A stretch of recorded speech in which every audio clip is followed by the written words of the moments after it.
There we go, ladies and gentlemen. Welcome to Daily Power Parsha. Today is a very, very special day. And the reason why it's special is because, as you probably know, we are going to finish the Torah today. That's a huge deal.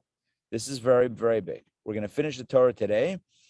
And next week, we'll pick it up with the first Torah portion, Bereshit. But for right now, this is the grand finale. This is it. We've been studying for a while now.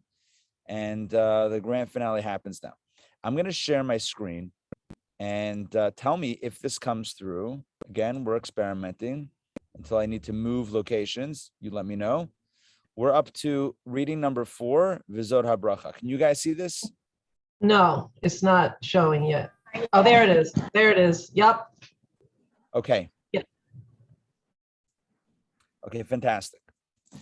So let's jump in. Moses is giving his final words of blessing, offering his final words of blessing, imparting, sharing his blessings to each of the tribes.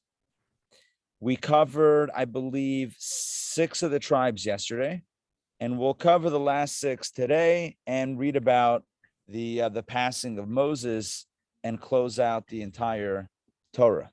So let's do it. Deuteronomy chapter 33, verse 18. And to Zebulun, or in the Hebrew, it's Zevulun. And to Zebulun, he said, rejoice, Zebulun, in your departure, and Yisachar, or Issachar, in your tents. Let me explain. There were 12 brothers. We know them as the 12 tribes. But of the 12, there were 2 of them that struck a partnership. And they were Yisachar, I'm going to do the Hebrew names, Yisachar and Zevulun. Yisachar and Zevulun. What was the partnership? Yisachar would study Torah all day. They were the Torah scholars. They were Torah teachers. They were all about Torah.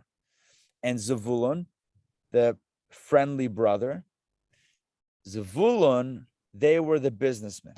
They were the seafaring merchants. They bought and sold. They did commerce, and they made money. And Zevulun and Yisachar had a partnership. Yisachar would study, and Zevulun would make the money. And what would Zevulun do with the money? They would help support Yisachar, the Torah scholars. And that was the partnership. And so Moses alludes to it as he says here, rejoice, Zevulun, in your departure. In other words, when you leave on the ship, when you take that flight for business, when you take that business trip, rejoice, not just rejoice in the business, but rejoice because you recognize the purpose of the business, right? The purpose is to make money. What's the purpose of the money? Is to then do something transformative, to do something amazing with the money. So Moses says to Zevulun, rejoice in your departure when you leave on the ships to go to work, to make a deal, to buy merchandise, to sell merchandise, whatever, be mesameach, simach, like simcha, smach, rejoice in your departure. And Yisachar, rejoice in your tents. And of course, that is referring to the tent of Torah. That's a euphemism. Tent is refers to the tent of Torah. Let's look at Rashi on this. Rashi basically got his information from me. I'm joking. It's the other way around. Rashi says, Zevulun and Yisachar entered into a partnership with the following agreement. Zevulun would dwell at the seashore and go out in ships to trade and make profit, and he would thereby provide food for Yisachar. And they would sit, Yisachar would, and occupy themselves with the study of Torah. So that was the partnership. One brother made money, and the other brother studied Torah. Consequently, Moses mentioned, listen to this. I want to check in. Hold on. Unmute yourself and let me know. Can you guys hear me? Is it coming through okay? Yes. Or thumbs up? Yes. Good. Baruch Hashem. Perfect. So take a look. Look what Rashi says. Unbelievable idea. You would think this is like a medrash. Well, it could be a medrash. It actually is a medrash. But you would think this is like a Hasidic interpretation. No, it's right here in Rashi.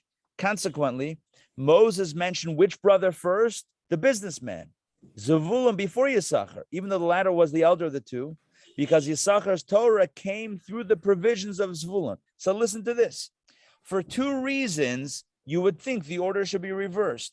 Reason number one is because Yisachar was older than Zevulun. And reason number two, I'm adding, Rashi doesn't say this, but I'm adding, you would think that Moses would bless the scholar. You would think he would put in the order, he first mentioned the Torah, scholars, and then he would mention the businessmen. He doesn't. He goes the other way around. Why? Because who enables the Torah to happen? It's the businessmen. It's those that support Torah study. That's the idea here, right? It's a powerful idea. So Zevulun, the supporters, come before Yisachar, come before the Torah. Why? Because again, this is not, it's not a 2021, newfangled idea, new angle, a feel-good thing. This is straight up Rashi, classic Rashi on this verse. Look what he says. Because Yisachar's Torah came through the provisions of Zevulun. And by the way, the provisions of is only in brackets. In the original, it's because Yisachar's Torah came through Zevulun. The Torah comes through Zevulun. Anyway, I hope that makes sense. Does that make sense? Yes? Good. Next, rejoice Zevulun, next Rashi. Rejoice Zevulun in your departure. Prosper when you go out to trade. Rashi says, it doesn't just mean be happy. It means be happy and prosper, right? Not just be besimcha, but with hatzlacha, hatzleach, be successful in your business. And Yisachar should also prosper. Prosper when you sit in your tents to study the Torah, to sit in the Sanhedrin and calculate and proclaim leap years and to fix the months, the calendar, etc. Okay, we'll skip the rest of the Rashi. The bottom line here is we see a beautiful partnership between two brothers, Yisachar and Zevulun. Yisachar studied, Zevulun supported. Zevulun's mentioned first. The Torah comes through Zevulun. Let's continue. Verse 19. They will call peoples to the mountain. There they will offer up righteous sacrifices, for they will be nourished by the abundance of the seas and by the treasures hidden in the sand. Okay, let's explore what that is. Oh, first of all, Ray, welcome. It's good to see you. I don't think we said hi before. Hi, Ray. Welcome. Chag Sameach. Moed Tov. All right, here we go. Let's pull up Rashi and verse 19. Here we go. They will call peoples to the mountain. Who are peoples? Rashi says the tribes. They will call peoples to the mountain, i.e. people from the tribes of Israel will assemble at Mount Moriah, which is the Temple Mount, on the pilgrimage festivals. That means the festival of Passover, Shavuot, and Sukkot. Those are the festivals during which many people, many Jews made a pilgrimage to the temple and Temple Mount. Every assembly took place through a calling. What does that mean? Through summoning of people. That's why it says they will call people to the mountain. Okay, and there they brought up sacrifices. I'm just paraphrasing Rashi. Let's continue. For they will be nourished by the abundance of the seas, i.e. Yisachar and Zevulun will be nourished, right, by the abundance of the seas, by the business going well, and thereby, listen to this, they will have spare time to study the Torah. And that implies also Zevulun, the businessman. They'll be so successful in business, they'll have some extra time. So here's the question. Here's the question that's really important in life. When you get the time that you've been waiting for, what do you do with it? Are you with me? With me on the question? Let me stop sharing for a second so I can see everybody, hopefully. Yeah. We're always running. We're racing the clock. We're trying to get things done, and we're running up into, deadlines and whatever. We don't have enough time. Here's the question. What happens when we do have the time? What happens when, there's a day off, we have some time? What do we occupy that time with, right? We never had enough time to do, we don't have enough time to do what we know is really important.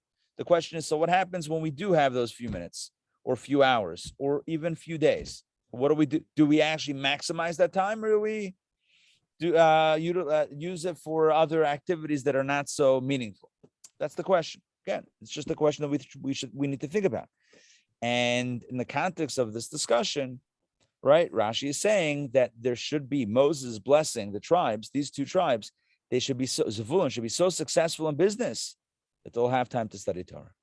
That's the mark. That's how you know what you really want in life. When you have the time, the question is, so what did you do with it? You had an extra hour. Work ended early today. You had an extra hour. So what'd you do? You hit Facebook, Instagram, Twitter, right? Snapchat, TikTok, emails, YouTube. What do we do with our time? Or did we study Torah? That's how you know what it's really about. So point is, as Rashi encourages us, when we have the time, and we have the time, right? When we have the time, let's do something meaningful with that time. Let's get back inside, learning lessons from the final few verses. Here we go. And by the treasures hidden in the sand, Rashi says, things covered up and hidden by the sand, the teret or turino. We can't see it, Rabbi. Oh, you can't see it. Hold on 1 second. There you go. How about now? Nope. Yes. No. Yes. Yeah. No. Yes. Okay, beautiful. There now. Yes. Now All I right. don't. See, for everybody, it comes up different. See that? All right. I don't see. You don't see it now? Before I Okay. did. All right. You'll have to take my word for it. So here we go. Things covered up and hidden by the sand, Rashi says, is the teret or turino kind of fish, the snail from which a sky blue dye was obtained, and white glass, all of which come from the sea or the sand. These were found in the territory of Yisachar and Zevulun, as it is taught in Tractate Megillah and the Talmud. Yeah, I'm going to skip the rest. Okay. Basically, they lived by the sea where there was these fish and sand and white glass. Sounds like a jewelry workshop, Donna, right? There's a fish that produces a snail that produces sky blue dye and white glass. Sounds like a blue and white. Sounds like a very, very Israel thematic. Yes. Yes. All right. What about let's see. Exactly. Well, let's see the Rashi on the treasures. An expression meaning a covering, as it is. Okay, that's a grammatical thing. Plus, it's the Okay, here we go. tekelet. It refers to tekelet as well. Let me see the Hebrew. It says the chilazon. Was the chilazon? Yeah, that was, yes, that created the tekelet color. So there you go. So where was, and now we know where to find the tekelet. We got to go by the sea. We go by the shore. Yeah, things covered up and hidden by the sand. We just have to dig. That's right. Rabbi, It's all it requires is some digging. Yes, that's Ray. not the big fish that we're all going to eat from, or is it? Mm-mm. Isn't it? When You're referring to the large gefilte at the end of the days. large gefilte, right? Joking. You're referring to the Leviathan, the Leviathan. Yes. Oh, okay. No, different. This is the chilazon, which is not a kosher fish, but it produced a blue dye. It's a snail. Yeah, exactly. Yeah. All right. Now let's talk about here. So in this Rashi, I'm not sure to what extent you guys can see exactly, but stay with me here where Rashi says another explanation. They will call people to the mountain. What does that mean? Through Zevulun's commerce, merchants of the world's nations will come to his land. In other words, Zevulun, we said, as the businessman, he's to be so successful that business people from around the world are going to come to do business in in Israel. Now, Zevulun is located at the border, so these merchants will say, since we've taken so much trouble to reach here, let's go to Jerusalem and see what the God of this nation is like and what they do. Look at that. We're getting tourism to the temple. I'm kidding. It's not tourism. Getting people to discover monotheism through business. Okay, if your mind is not blown yet, this is like Rashi speaking like a Chabad rabbi, right? So number one, business is holy, right? Because of what we can do with it, right? What we can do with the proceeds, number one. Number two, when you have an extra minute, an extra hour, what do we do with the time? Let's study Torah. Number three, Zvulun can really bring people in, because since Zvulun is wheeling and dealing, and Zvulun is connecting with people in the world, more than the Torah scholars sitting in the tent of Torah, sitting in the Beit Midrash, sitting in the synagogue, right? Zvulun, the businessman, is in contact with all sorts of people from around the world. They're going to come do business by him. Once they're in Israel, what, they're going to go right back home? They're going to stay a little bit. They're going to go to Jerusalem, check out the temple. And you know what? Next thing you know, boom, they're going to fall in love with monotheism. Take a look. Let's read the rest of this Rashi. It's unbelievable. So they're going to say, let's go to Jerusalem and see what's the deal with their God. And let's continue. They see all Israel worshiping one God and eating one kind of food. That would be kosher or sushi. Because, that was a joke, because among the nations, because in the other nations, the deity of one is not like the deity of another, and the food of one is not like the food of another, right? So they don't worship the same God, they don't eat the same food, etc. So by the Jews, there's this unity.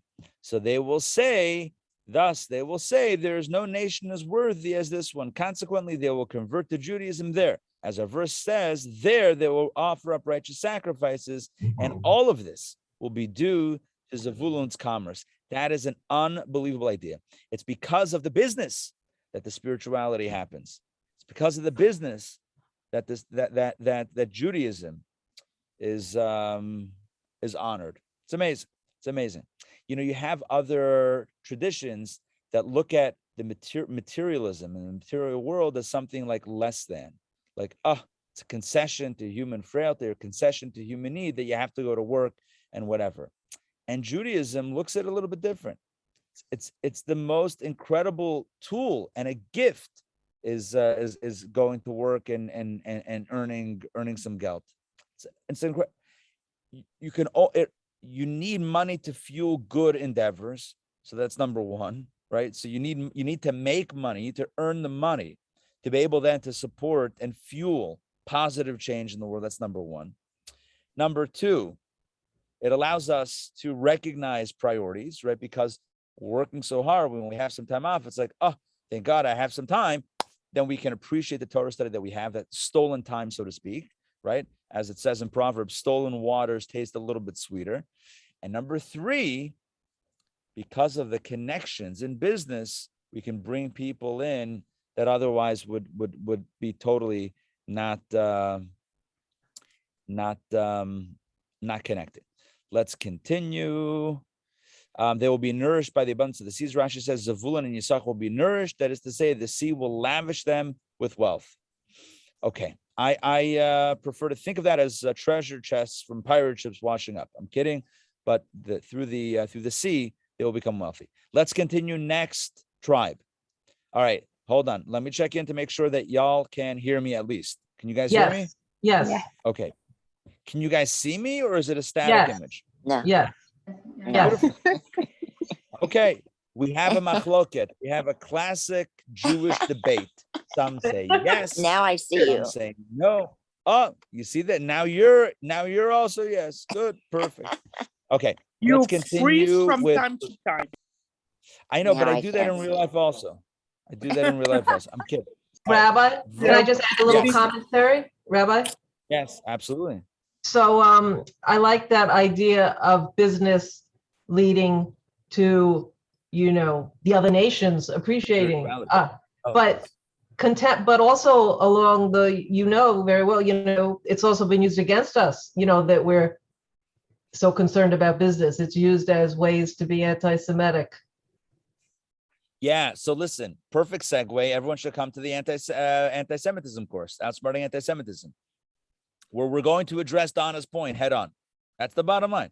Donna's making a good point, right? Sometimes when we're successful and, and it shows, it works against us. So then what do we do? So what should we do? Good. Listen, we have 4 weeks to explore these topics. And trust me, that your point in your topic is going to be explored. So I don't want to steal any thunder, or in Zvulun's case, take any wind out of anyone's sails. All right. But the bottom line is, listen, I'm here all week in this hut. We are going to definitely cover this in the When does that upcoming course. start? Everyone should. I'm so glad you asked. It's a perfect segue. October 26th and October 28th. We have a Tuesday night class and a Thursday day class, Thursday afternoon class. Join one, join both, whatever is your preference. It's intownjewishacademy.org/anti-Semitism. That is going to be an amazing, amazing experience.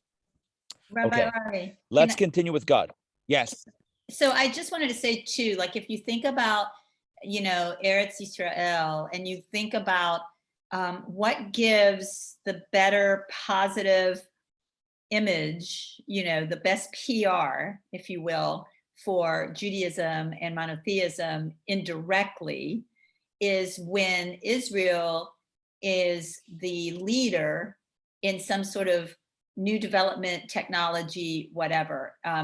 It's an indirect, it's subliminal per se, but if you think about it, that's the most relatable. Since we don't proselytize, it's the most relatable thing to the masses. If Correct. I So 100%. Yes. just thinking about that, and thinking also about the negative reputation that we've gotten because of business, is because, again, not taking wind out of your sails. I've already got enough wind here with my sukkah. But it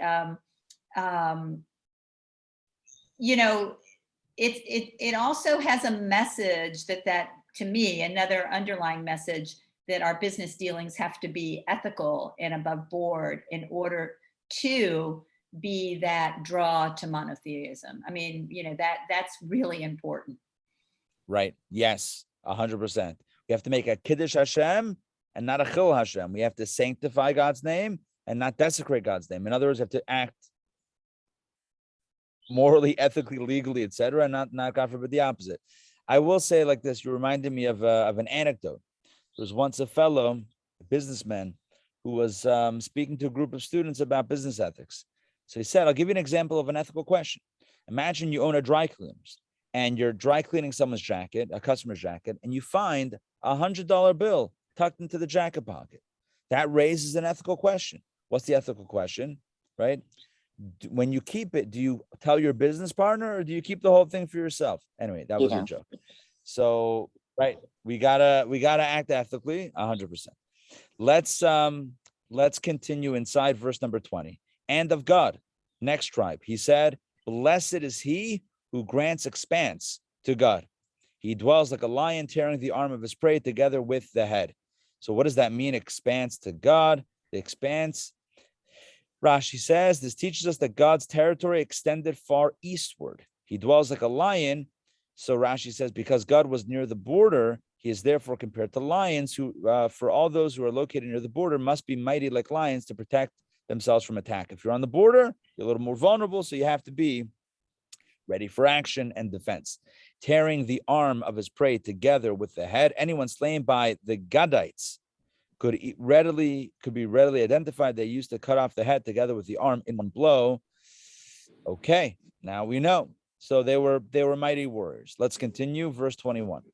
He saw God, referring to God still, right? From 20. 21. He saw the first portion for himself. This is very powerful right here, because there the portion of the lawgiver is hidden. Stay with me, guys. Stay with me. And he came at the head of the people. He did what is righteous for the Lord, what is lawful with Israel. What does that mean? Rashi explains. He saw the first portion for himself. That means that God saw fit to take for himself territory in the land of Sichon and Og, which was the land at the beginning of the conquest, etc. So what that means is, remember there were 2.5 tribes or 2 tribes that requested land east of the Jordan River. Well, one of them was God. And so Moses, before his passing, says, God, you guys, you wanted the first land. You wanted the land east. Remember, Rashi just said his land extended eastward, right? He's on the border. He's in hostile territory. He's like, We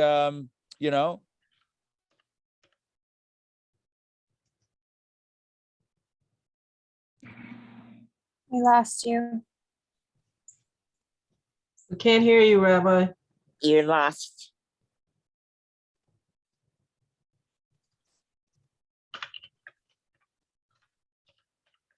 Rabbi, we're not hearing you. Whoops. That's interesting. We hear each other, but we don't hear the rabbi. And maybe we don't hear each other. No, I can hear you, Ray. Yeah. Okay. Well. He's gonna come back. Maybe he'll go inside. Maybe it was lunchtime.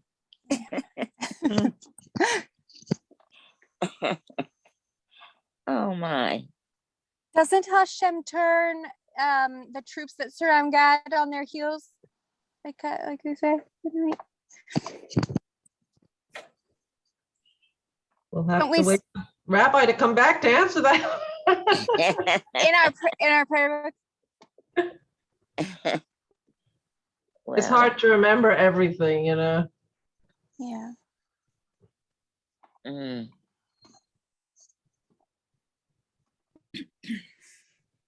Wow. So, has everyone enjoyed being in their sukkah? The first night it was a washout. Last night Yes. was beautiful. Last night was beautiful, right? Yeah. Yes. Very nice. So now the weather is so nice. Yes. Karen, It looks you beautiful. wouldn't know because you're in Maine, or Sarah. Yeah, but we But, had some amazing. Yeah, weather. finally the weather is so nice. Like, we have to put a cardigan at night. Yes, it was We lovely. see you now, Rabbi. We see you. Now I don't, but you see him and I don't. He's a different location. Oh, You're muted, though. You're muted, Rabbi. I think Yeah. here's the Yeah. deal, guys. there he I is. had to move locations because it's just not working out for me. So not a big deal. Let me get the place to put this computer down so that we can all study Torah. This is our last, oh, look at this little egg. We've done DPP everywhere. Now we're doing it in one of these chairs. Okay. Let's get, this is like a little bit. Can I ask you a quick question, Robert? Weren't there two tribes that did not go into Israel? Yeah, that's what we're referring to. Oh, these, okay. Yeah. All right, so let's jump right back into it. I'm going to share my screen, but let's jump right back. Okay, so basically Moses here is alluding to the fact that these two tribes, and led by God, did not want to go into the land of Israel. And why not? Because they knew that Moses would be buried there, and they wanted to be with their beloved leader. Okay, so that's what Rashi says over here, right? God knew through divine transmission that his territory would contain the portion of the field designated for the burial of the lawgiver, namely Moses. That's what they wanted. Let's continue. The lawgiver is Moses. Good. Let's keep on going. The head of the people. Why head of the people? Because they went to battle first. Okay, let's move on because we actually have still a few more readings and want to make sure that we finish today, because if not now, when? When? Right? As we talked about yesterday. So let's continue. More blessings to more tribes. Okay, here we go. And of Dan, he said. And of Dan, he said, Dan is a young lion streaming from Bashan. That means he was streaming live from Bashan. No, he was streaming from Bashan. We'll see what that means soon. Let's just do the verses and we'll get back to Rashi. And of Naphtali, he said. Naphtali, so we're going rapid fire here. Dan, Naphtali. Naphtali is favorably satisfied and full of the Lord's blessing, possess the sea in the south. And of Asher, this is all Moses speaking to the tribes. And of Asher, he said, may Asher be blessed with sons. He will be pleasing to his brothers and immerse his foot in oil. Your locks are iron and copper, and the days of your old age will be like the days of your youth. That's a good blessing. Yeshurun, there is none like God. That's a reference to the Jewish people. Yeshurun, there is none like God. He who rides the heavens is at your assistance, and with his majesty, he rides the skies. Very, very poetic and beautiful language. Let's see Rashi. Dan is like a young lion. This means that Dan was, the reason is because Dan was also located close to the border. And so like God, he's compared to lions. Remember we said before that when you're at the border, you got to be strong to protect yourself and the nation. All right, let's skip that. Naphtali, here we go. Naphtali is favorably satisfied. What does that mean? Naphtali's land would fully satisfy all its inhabitants. In other words, they wouldn't need to import for survival. Sometimes, the land itself doesn't support the populace. But in this case, Naphtali the land will fully satisfy the inhabitants of that territory. Guys, I want to check in. Can you see and hear me? Is everything cool with the audio and video? Amazing. Beautiful. Possess the sea in the south, the sea of Kinneret. The Kinneret Sea fell within Naphtali's portion. Moreover, he took a rope's length of fishing coast on its southern shore for spreading out his nets and trawls. That's according to the Talmud. Let's continue. That's a grammatical thing. Usher. Let's talk about Usher now. May be blessed with sons. Rashi says, I saw in Sifri the following. Among all the tribes, you will not find one that is blessed with sons as Usher was, but I do not know in which regard. Look at that. Rashi says, I read it in the Medrash, but I don't exactly know what it means, right? That no one was blessed with sons like Usher, but I don't exactly know. Any Yedea, Kate said, I don't know exactly what does that mean? They lived long, they were handsome, they were strong, they were successful, they were blessed, the sons were blessed, but Rashi says, I'm not sure in which area that is a reference to. I'm going to lean back in this chair, which is a little bit more comfortable. And that's it. I hope my rocking doesn't disturb anyone, but this is actually quite comfy. This is a comfy edition of DPP. Let's continue. He'll be pleasing to his brothers. Usher pleased his brothers with, here we go. Take a look at this one in Whole Foods, coming soon to a Whole Foods near you. On Pakinon oil. Unpakinon oil. There you go. Well, now you know. That's oil of unripe olives used for anointing one's skin and tasty foods. I don't know why there's a question mark in parentheses here. And they please him by repaying him with grain. Basically, pleasing for his brothers means that there was lots of cool stuff that came from Usher's territory. Here's another explanation of he will be pleasing to his brothers, because the women who came from Usher were beautiful and were sought after for marriage. So what does it mean pleasing to his brothers? Everyone wanted to marry a girl from the tribe of Usher. They were very beautiful. Okay. And also, I'm just skipping a little bit in Rashi, his daughters, in other words, the descendants of Usher, were married to Kohanim Gedolim and kings who were anointed with olive oil. And here we go back to the olive oil reference. What does it mean to immerse his foot in oil? Rashi says, for his land flowed like a spring with oil. It once happened that the people of Laodicea, I'm not sure how to pronounce that, were in need of oil. And they appointed an agent who was sent from place to place until he found an olive farmer. The latter brought this agent to his home, and there the olive farmer washed himself and then dipped his hand and feet, thereby fulfilling our verse here, and dipped his foot in oil. Then he supplied the agent from Laodicea, with 1,118,000 manna worth of olive oil. My friends, that's a lot of olive oil. Let's continue. Your locks are iron and copper.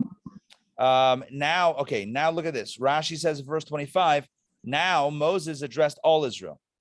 So we moved away from a specific tribal blessing to a collective message.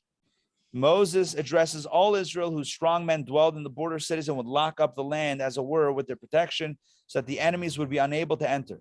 It was as if the land was closed up with locks and bolts made of iron and copper. Another explanation, your locks are iron and copper. Your land is locked in by mountains from which iron and copper are mined. In this respect, Usher's territory was considered the lock of the land of Israel. Okay, your old days will be like the days of your youth.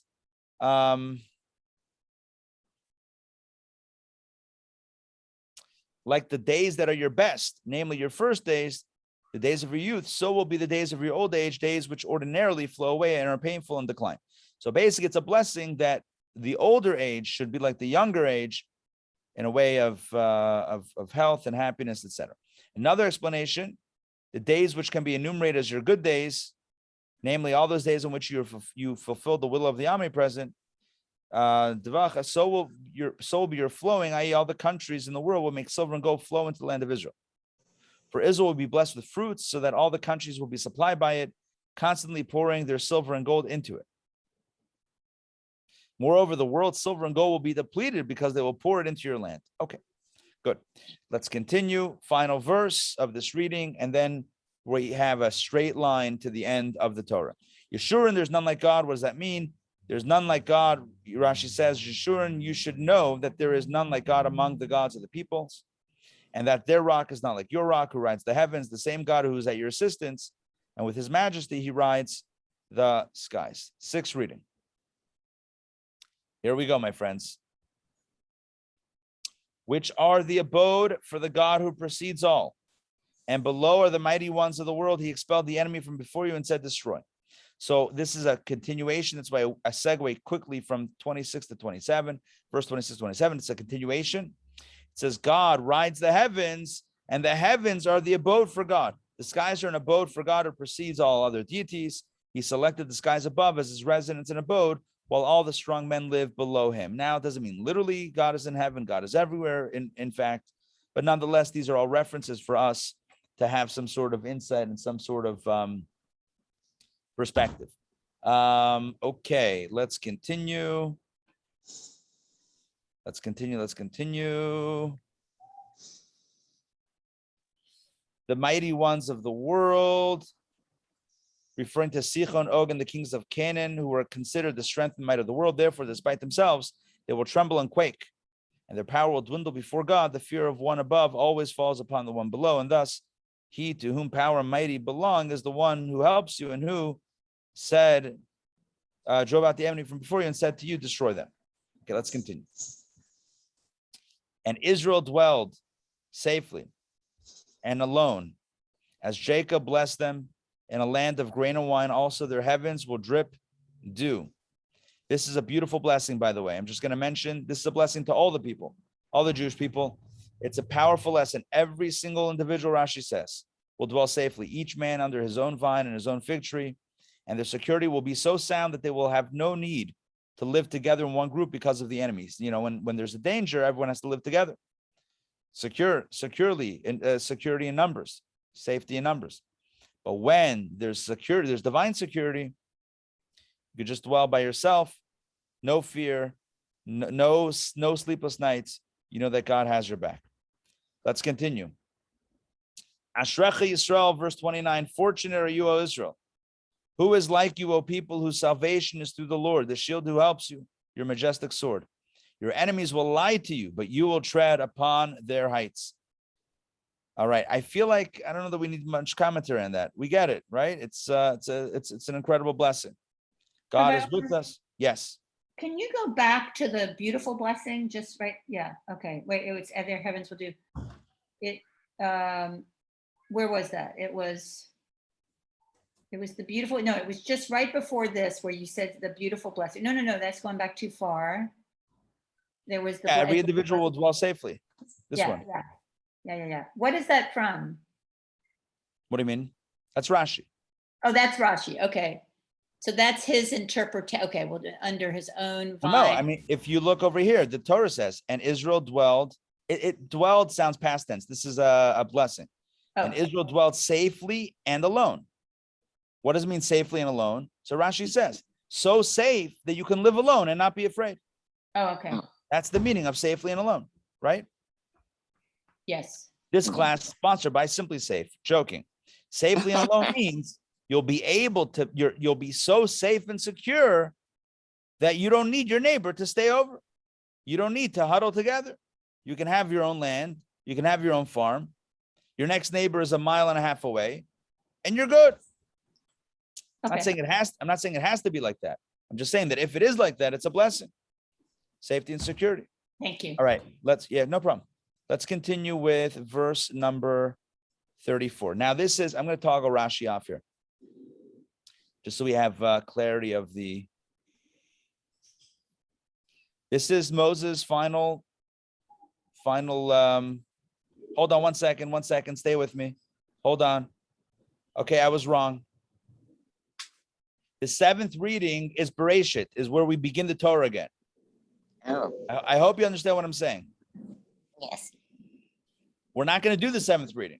This is it. Deuteronomy chapter 34. We have now 12 more verses for the Torah. This is it. This is it. Final 12 verses. I hope you're as excited as I am. Here we go. Deuteronomy chapter 34, verse number 1. And Moses went up from the plains of Moab to Mount Nebo, Har Nevoy. By the way, that's the mountain that God told him that he will pass away on. So this is the final ascent of Moses. He knows why he's going up. The people know why he's going up. Everybody, you and I know why he's going up that mountain. He's not coming down. Moses went up from the plains of Moab to Mount Nebo, to the top of the summit facing Jericho. In other words, overlooking the land of Israel. And the Lord showed him all the land, the Gilead until Dan, and all the land of Naphtali, and the land of Ephraim, and Manasseh, and all the land of Judah until the western sea, and the south, and the plain, and the valley of Jericho, the city of palm trees, until Tzoar. He saw the whole thing. He had a nice overlook of the land of the promised land. Verse number 4. And the Lord said to him, God says to Moses, final communication, this is the land I swore to Abraham, to Isaac, and to Jacob, saying, I will give it to your offspring. I have let you see it with your own eyes, but you shall not cross over there. In other words, once again, this is what you're going to see, but you're not going to be able to go in. Verse 5. And Moses, the servant of the Lord, died there in the land of Moab by the mouth of the Lord. One second. There happens to be a confluence of noisy cars right here, right now. All right, let's get back. Verse 5. And Moses, the servant of the Lord, died there in the land of Moab by the mouth of the Lord. By the mouth of the Lord means that he had that type of death that he saw his brother have, where it's like a death as gentle as a kiss, right? Right, as gentle as a kiss, where the soul just leaves the body in a gentle fashion. No pain, no suffering, right? No struggle.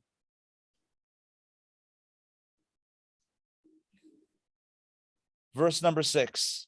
And he buried him in the valley. Who buried him? Who buried Moses? Look at the capital H. Yeah, you see the capital H. Ray is pointing out it's God. Correct. It's according to most commentaries. That's what it means. According to all commentaries. And he buried him in the valley. God buried him in the valley in the land of Moab, opposite Beth Baar. And here's the verse that I've mentioned many times in various classes. And no person knows the place of his burial until this day. No one knows where Moses is buried. Why? Why not? Some posit because God didn't want it to be made into a shrine, etc. Various answers are given, but either way, we don't know where Moses is buried. It says, the Talmud says, people were trying to find him. The people that went up the mountain thought he was below. The people that went below the mountain, lower in the mountain, thought he was higher. No one could find him. People have looked, no one could find him. Moses was, how old was he? Verse 7. Moses was 120. Yep, 120 years old when he died. His eye had not dimmed, nor had he lost his natural freshness. In other words, he was still fresh and healthy. Verse 8, and the sons of Israel wept for Moses in the plains of Moab for 30 days. And the days of weeping over the mourning for Moses came to an end. So they mourned him and they didn't move for 30 days. But it says here, the sons of Israel, the men. The women didn't mourn him. Not that they didn't mourn him, but the Torah doesn't mention it. By Aaron, it says the men and the women. Kol Beis Yisrael, everybody. We know that Aaron was the one who specifically focused on introducing peace into relationships, peace between neighbors, between husband and wife. So everybody mourned, and Moses had his role. Here we have the sons of Israel wept for Moses for 30 days. And Is then that where we get shloshim?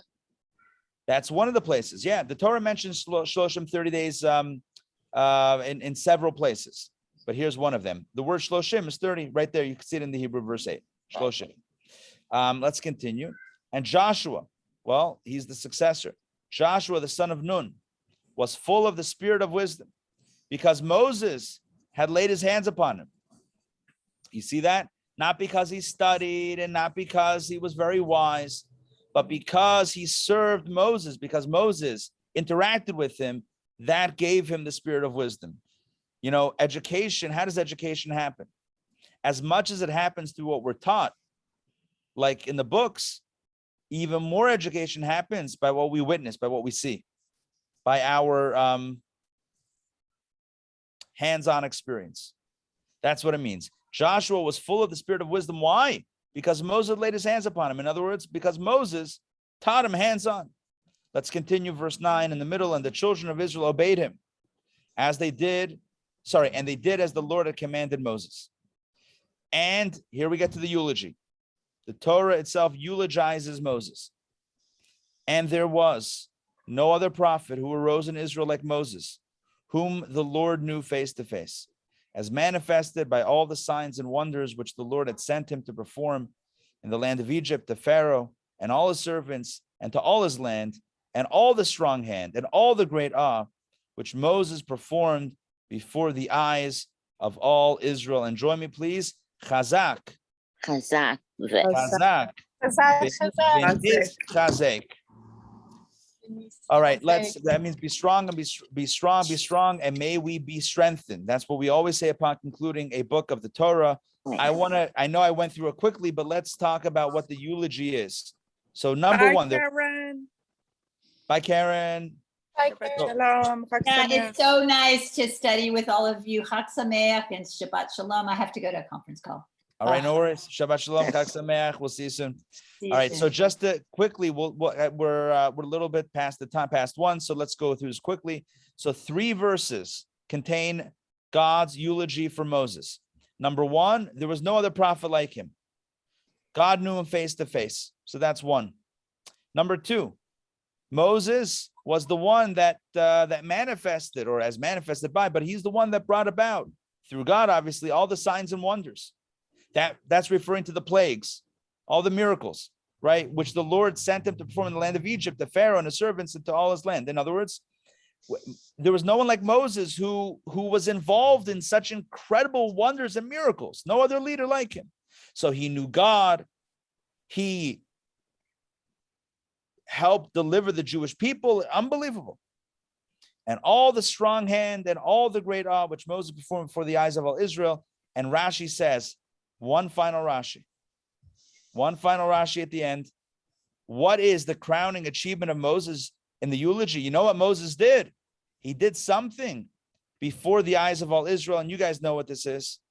Rashi says this expression alludes to the incident where his heart stirred him to smash the tablets. And the Holy One, blessed be he, said, God gave his approval. As scripture states, the first tablets which you shattered, God said to Moses, well done for shattering them. That's the last words of Rashi on the whole Torah. And Rashi explains the end, the last point of the eulogy is God says to Moses, God says to us through Torah, you know what made Moses great?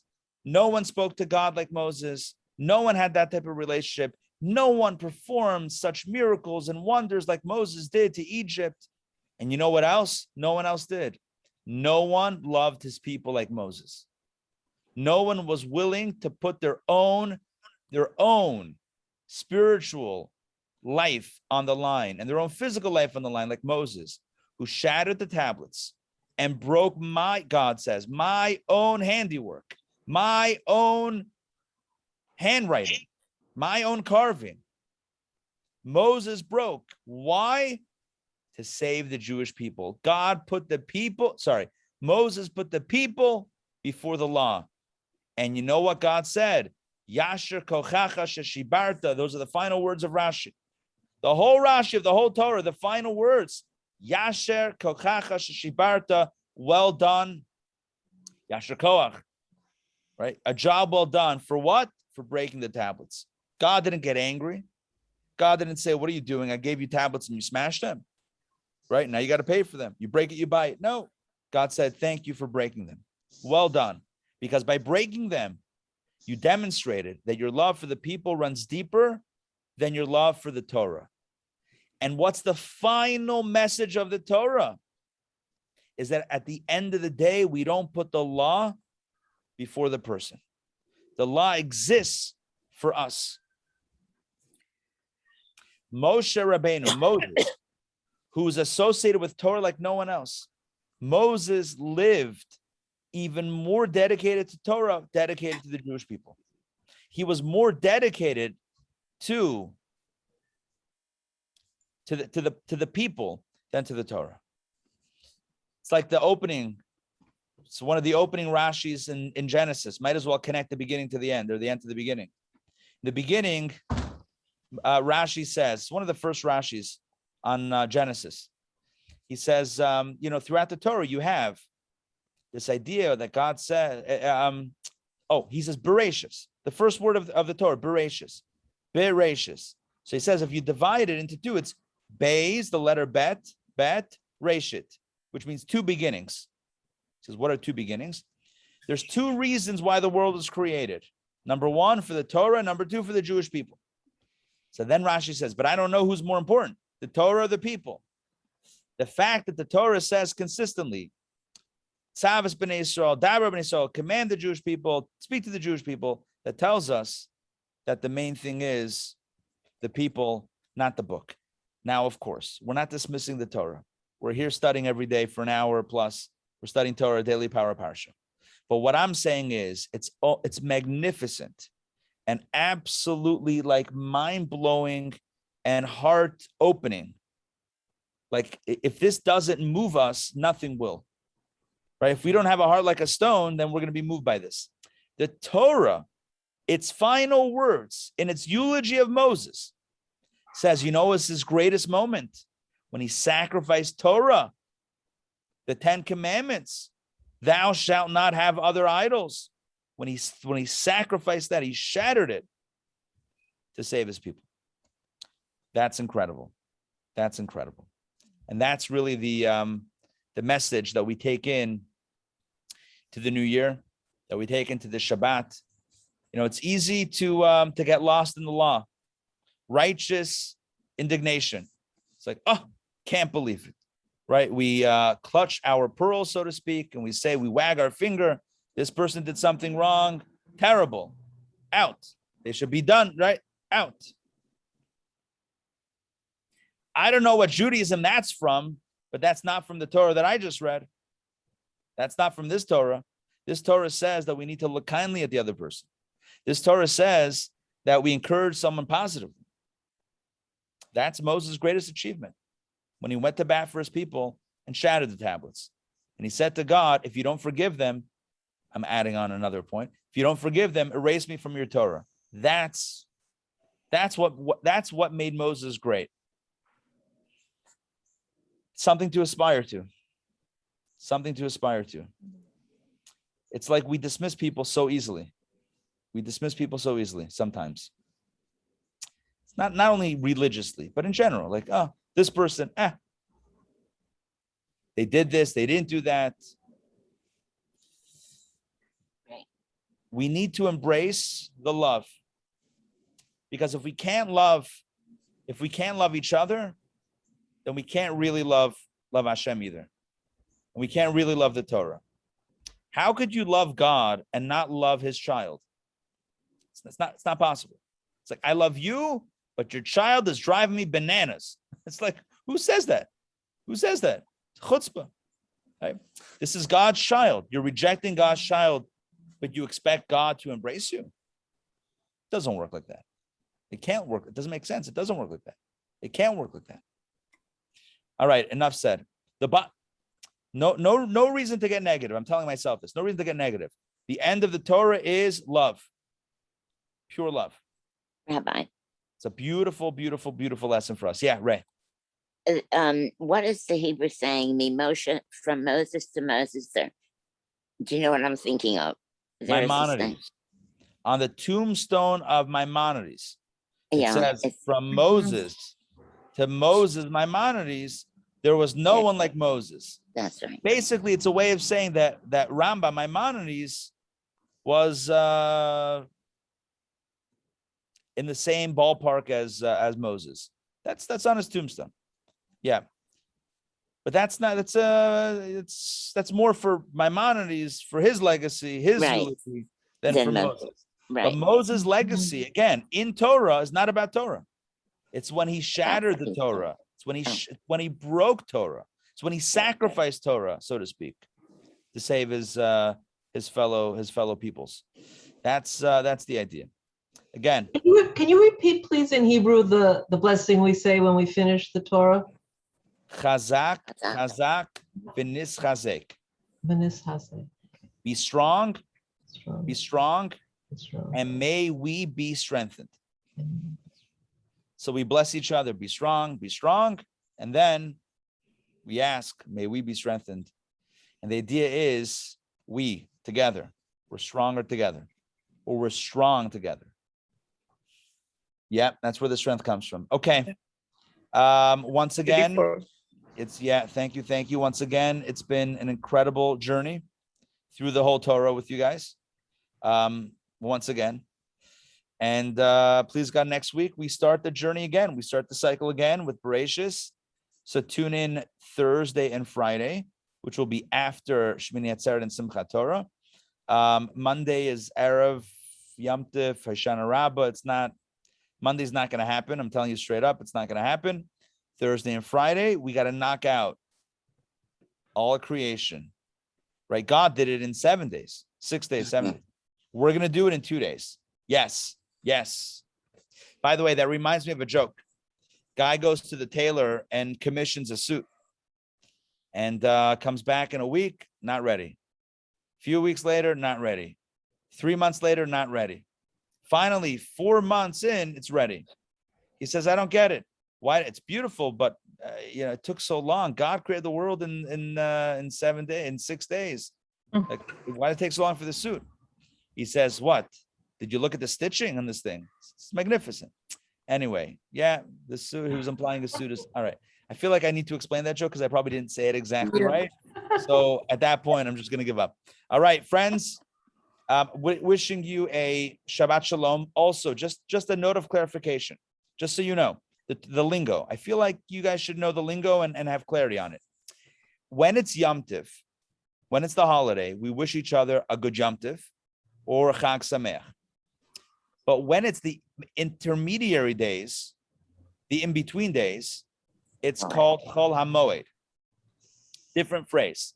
So we wish each other a Moed Tov or a Gut Moed, which means a good Moed.